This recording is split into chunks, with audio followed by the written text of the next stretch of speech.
Le fleuron de l'industrie automobile et s'exportait dans le monde entier. L'industrie automobile a fait de Détroit ce qu'elle est aujourd'hui. Mais la crise économique et le chômage qui ont frappé la ville dans les années 60 ont entraîné une crise sociale sans précédent et les émeutes raciales les plus terribles de toute l'histoire des États-Unis. Détroit ressemble à une ville fantôme. Les habitants, blancs ou noirs, restent chez eux. Ils ont peur. Des années de violence qui ont laissé Détroit meurtri et que la crise des crédits immobiliers en 2007 a précipité dans la faillite. Mais depuis quelques années maintenant, la capitale du Michigan a entamé sa renaissance. Les ruines côtoient aujourd'hui les buildings flambant neufs du centre-ville. Chaque mois, des centaines de jeunes entrepreneurs emménagent ici, attirés par l'énergie et l'effervescence de la ville. Les artistes aussi s'y pressent de plus en plus nombreux. Après des années de chaos, l'ex-Motor City entend bien se relever et incarner le renouveau américain.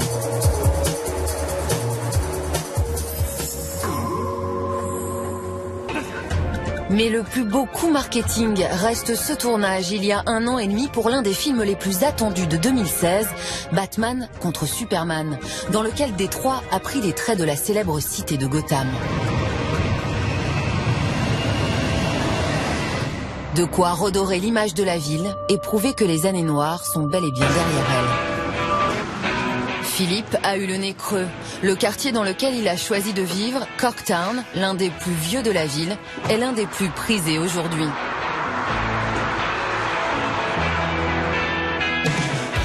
Des façades en briques colorées, des restaurants bio et même quelques jeunes branchés qui se baladent à vélo, c'est une des facettes de Détroit qu'on ne soupçonnait pas. C'est ici que Philippe a investi ses premiers dollars dans ce restaurant. Il fait partie de ceux qui ont fait de Corktown le nouveau quartier. Pony Ride, le deuxième investissement de Philippe, une ancienne imprimerie abandonnée qu'il a rachetée pour 30 000 $ seulement. Après l'avoir entièrement rénovée, il y loue aujourd'hui des bureaux à de jeunes entrepreneurs venus des 4 coins des États-Unis. Direction Cass Corridor, près du centre-ville, autrefois l'un des quartiers les plus pauvres de Détroit.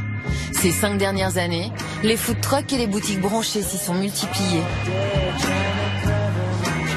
C'est ici que se trouve l'Argonaut, un immeuble mythique, l'ancien laboratoire de la General Motors. On imaginait ici le design des avions de chasse ou encore celui de la légendaire Corvette dans les années 50. Aujourd'hui, le building abrite les locaux de Shinola, l'une des entreprises les plus en vogue de la ville. Créée il y a 4 ans pour l'inauguration de sa ligne aérienne Londres-Détroit, c'est le milliardaire Richard Branson qui arborait fièrement un t-shirt au message fort « Détroit se bat plus dur ». Des slogans presque guerriers qu'on peut lire partout en ville. Rien ne peut arrêter Détroit. Détroit contre le monde entier. La ville est devenue un terrain d'expression géant pour les artistes et les graffeurs.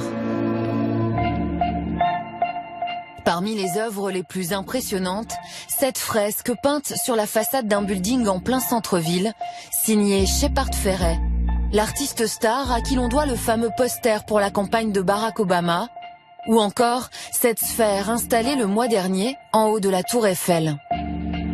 Pour réaliser la plus grande œuvre de sa carrière, il a choisi les murs de Détroit.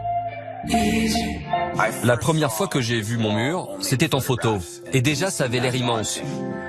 Mais quand je suis arrivé ici à Détroit et que je me suis retrouvé au pied de cet immeuble, je me suis dit waouh, c'est énorme. Des allées qui prennent des allures de galeries d'art à ciel ouvert. Détroit. La ville serait en passe de devenir un modèle d'écologie, comble de l'ironie pour l'ex-Motor City et la preuve que Détroit n'en est qu'aux prémices de sa résurrection.